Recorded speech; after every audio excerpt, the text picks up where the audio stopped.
Welcome back, Learn for Two podcast. Welcome. This is the first video version of the podcast that I'm recording, as well as the audio. So if you are listening in your car, there is a video aspect to it if you want to. Not sure that you need to tune into that unless you're watching it on YouTube or on the Facebook page. And it's not. I mean, it's basically just me sitting in my office. But anyways, I wanted to say it. 50 episodes, super excited about that. I can't believe that it's already been 50. That's been pretty quick. Hopefully you guys have had as much fun or has learned as much as I've had, or at least a little bit, and continue to listen. And obviously I thank you all for tuning in as you usually do. But today I want to talk about something that happened yesterday. I cut a short video on it earlier, but I'm going to talk a little bit about business relationships or relationships in business and why people want to do business with you. And what happened yesterday was, I run into all the time. I run into people that are like, I gave this input, I immediately expect this output. So if I'm not making money from something that I'm doing now, if it's not making me money like instantly, then it's a waste of time. I mean, I guess that works for the short term, but long term, that's not what I'm about. I'm more about putting value out there, getting people to, people do business with who they know, like, and trust. And if you're selling them at every single opportunity, then they're not going to trust you. They're going to eventually not like you, and they're going to eventually wish they didn't know you.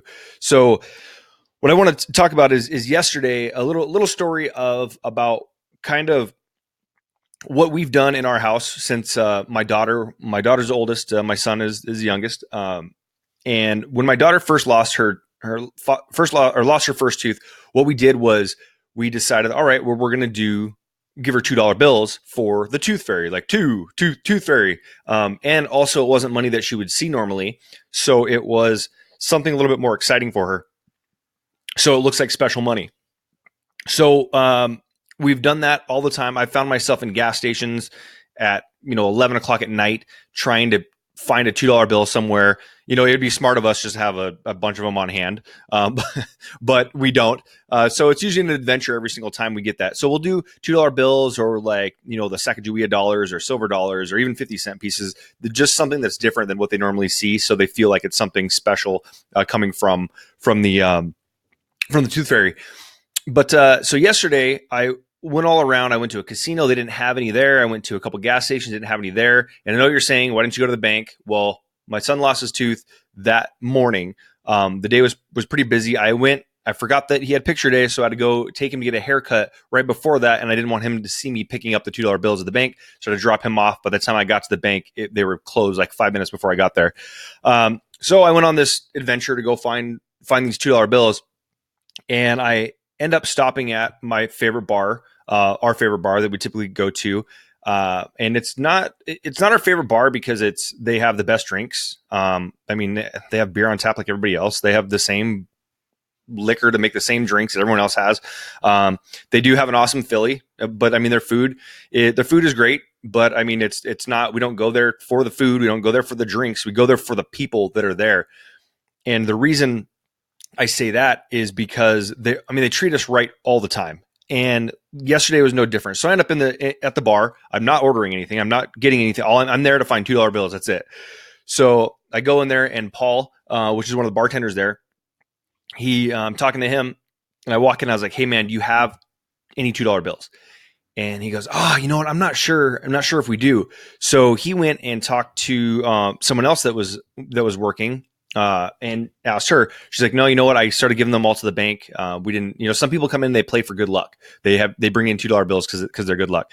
But she's like, no, I gave them all to the bank." And Paul sat there, and he's like, "You know what? Hold on a second." And he just started digging through his wallet, and he's throwing he's got cards all over the counter. He's got, debit card, credit card, library card. I don't know, whatever card he has is laying on the counter, and he's just digging in every little pocket of his wallet. And he goes, "Found one." He was excited about it too. And because I told him why I was looking for the $2 bill. And it wasn't just, "Hey man, I need a $2 bill." I went in there and said, "Hey, this is what we do. We give my son just lost his tooth this morning. We give them $2 bills. The tooth fairy brings them $2 bills. And I wanted to, that's what I'm looking for." And the bank was already closed. And so, he was on the mission too. So he goes in there, he starts looking, so he tossed me one, and I reach into my wallet and I go to pay him for it. And, it's $2. It's not a huge deal, but it's $2 that he's just giving away. But he gives me the $2, the $2 bill, and I go reach in to grab it, and he's like, no, man, we're good. And so I told him, I was like, well, I'll take care of you next time we're in. Next time we're in, I'll go ahead and catch you then. But he was like, nope, you're all good. All's good. And it was like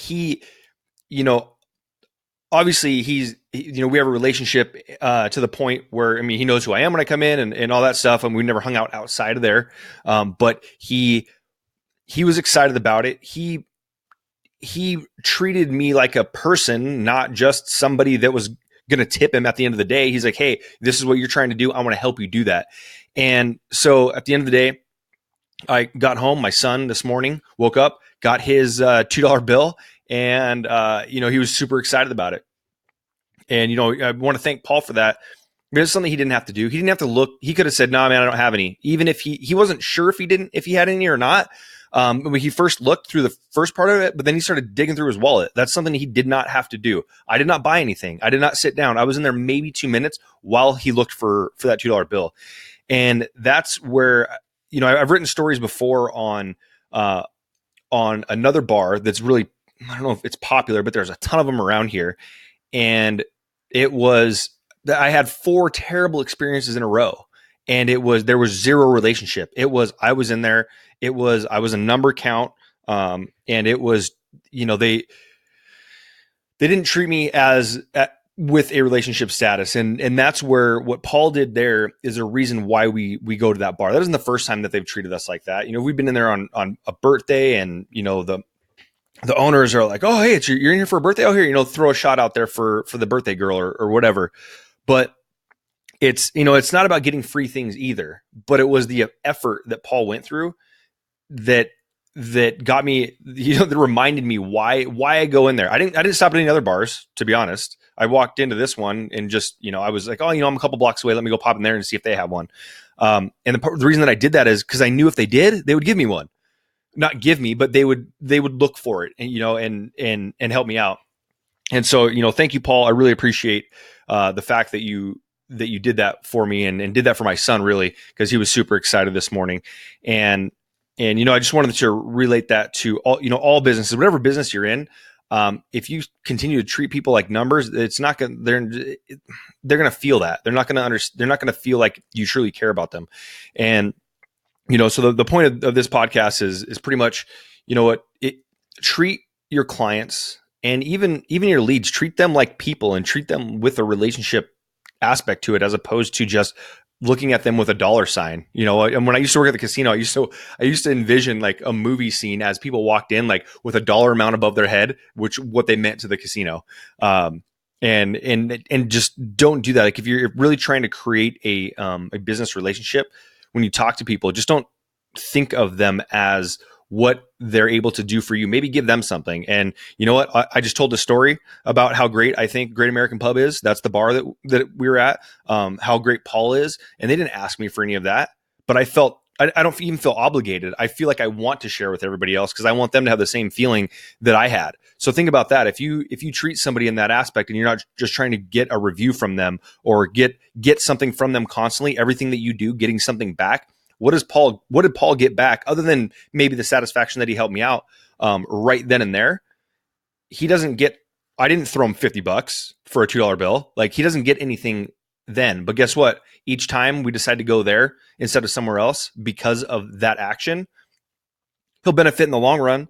And I'm not saying do it just to benefit in the long run either, but I'm saying if you treat people in a way, a relationship based as opposed to just sales based, and you end up giving more than you're taking, you'll have people you'll have raving fans and they'll love you for life. But yeah, I just wanted to share that story with you guys. It was pretty awesome. I'm pretty excited that Paul was able to do that, and my son is super happy about it. So thanks again, Paul. Thank you guys for listening. Tomorrow's Friday. We'll wrap up the week, and I will see you then. Have a great one.